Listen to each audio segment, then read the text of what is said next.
if you want to do what I did, and that's improve your female speaking voice, you can even get one-on-one consults with Andrea via online video conferencing.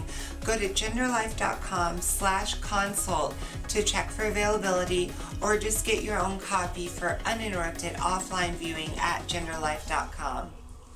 Now, unfortunately for us, testosterone actually thickens your vocal cords, which makes them vibrate at a lower frequency. So after you've hit puberty and your voice changed, that's when your vocal cords start to thicken. And once that's happened, it's irreversible. So unless you were lucky enough to get on anti-androgens before you were 12 or 13, you probably have irreversibly thickened vocal cords, like me. That means that, we just have to work a little harder to find the right voice. I also want to talk for a minute about voice surgery. Basically, there's a couple of procedures, and what they do is they attempt to raise the pitch of the voice by stretching those two white muscles we just saw. The idea being it's kind of like a guitar string. If you tighten it up, it makes it vibrate at a higher pitch. These procedures are generally not successful, and I do not recommend voice surgery. If for some reason you do decide to do it, it's not going to be a magic cure-all. You're still going to have to do exercises like this both before your surgery and after your surgery if you hope to have any success. This is not something where, you can just pop some pills or lie down on a table and have your voice magically corrected.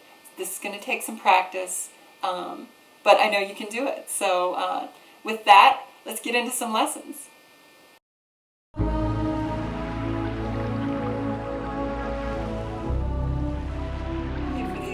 The first things I want to do is sort of familiarize you with the muscles that we just looked at in your throat. For these exercises, you're going to need a couple of things. One, go pour yourself a glass of water and, pause the tape and get that done. And the other thing you're going to need is a small vanity mirror if you have one. If you don't, you can just do this in your bathroom mirror and it'll be fine. The first series of exercises we're going to do are going to sort of help you feel where these muscles are that we're going to be working with. All of these exercises have no tone to them. In other words, you're not going to be making a ah sound or anything like that. It's all just going to be without tone. So the first thing I want you to try to do is yawn. And I know it's kind of hard to yawn on demand, but maybe if you watch me do it, it'll make you do it. And what you want to do is, as you're doing it, press on either side of your trachea. And you're going to feel that your entire voice box and trachea actually moves up and down as you yawn. Ready?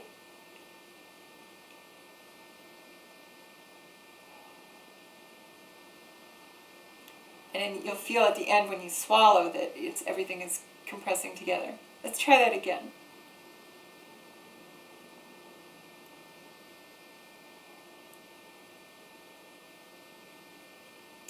What's happening when you're yawning is you're actually opening your throat as far as it can go. If you were making a tone as you were yawning, it would be an ah sort of sound. It's like, in fact, if you did like this, hear how it sounds like an ah kind of sound? It's because your throat is so open that that's the only vowel sound that you can make at that time. Okay, what we're going to do with our mirror is we're going to look down into our throat just to sort of see what's going on. Now, you're not going to be able to see your vocal cords because you'd have to press down your tongue awfully hard to see all the way down that far. Your vocal cords are actually right about here in your throat, and that's a pretty long ways down. But you can see the top of the voice box contracting when you do higher notes and expanding when you do lower notes. So this can just help you sort of feel those muscles and understand what's happening when you change your pitch in your voice. So what we're going to do is look into the mirror, open our mouths as wide as we can, and press down on our tongue and just sort of watch what's happening in the back of our mouths as we do these notes. Ready?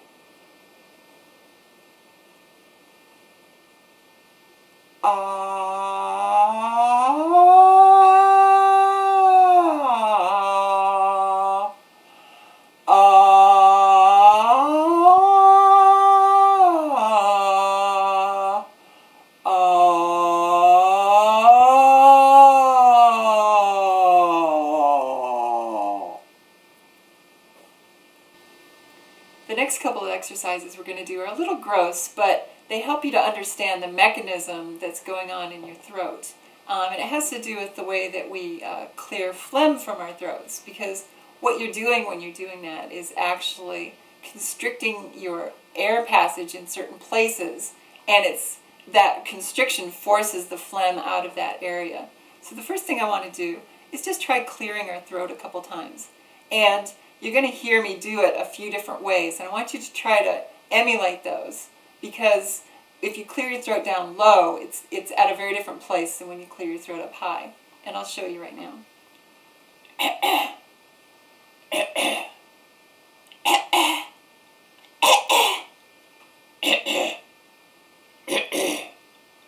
All of those you'll feel is actually happening in a different place in your throat. So just try a few of those with me, and just try to get a sense for where that's happening in your throat and the muscles you're using to constrict your throat in those places.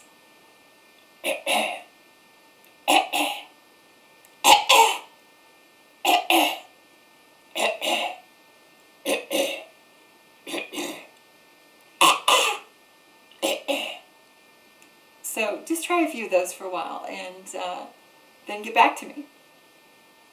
What I want you to do is like almost pretend like you're getting, like a loogie up. So you're going to go like this.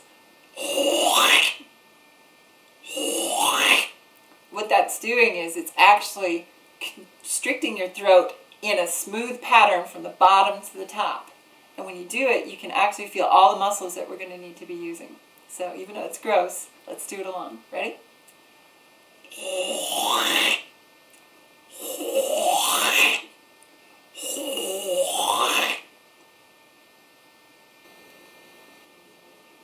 The next thing we're going to do, you'll need your glass of water for, because we're going to gargle. When you're gargling, what happens is you are using these muscles that we were just playing with to clear phlegm. And gargling helps soothe your throat because you're getting liquids to the top part of your throat as well as the bottom part of your throat by relaxing different muscles. And you'll feel it, I think, as we gargle. So we're just going to do this a few times. So let's just take a sip and gargle along with me. Ready?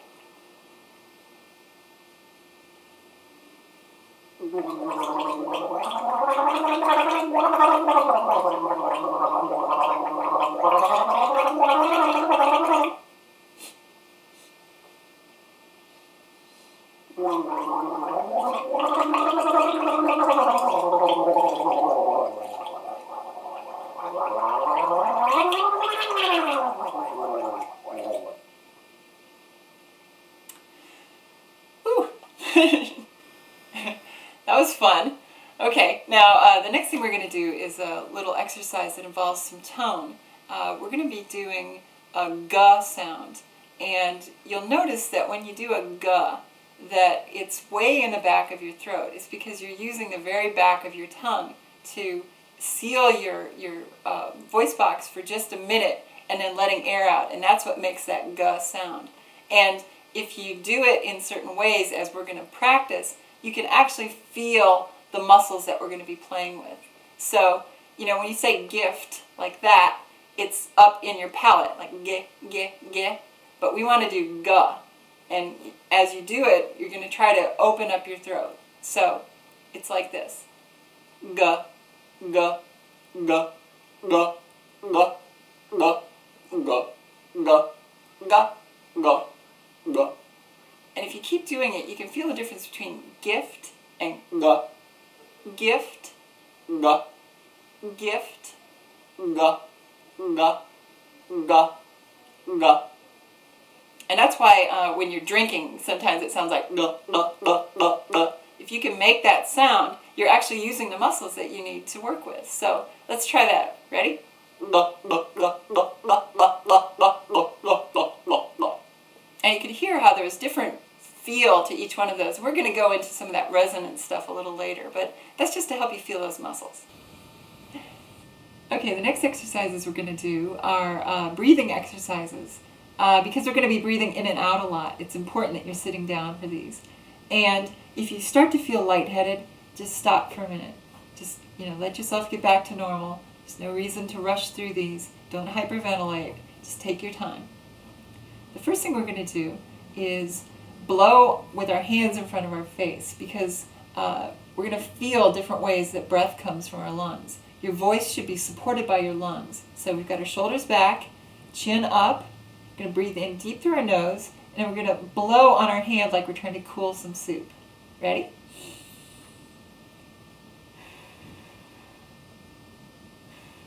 And you feel how that's cold, right? Now we're going to do the same thing, except now we're going to try to warm our hand like it's a cold day. That's going to involve going.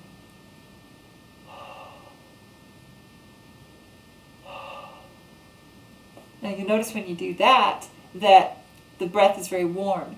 And the reason is because you're pushing a lot of volume of air up through your lungs and through your throat, which is in a very open position.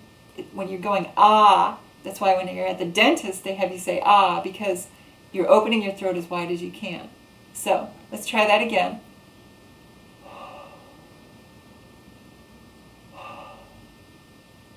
That's going to be really important for some future exercises. Okay?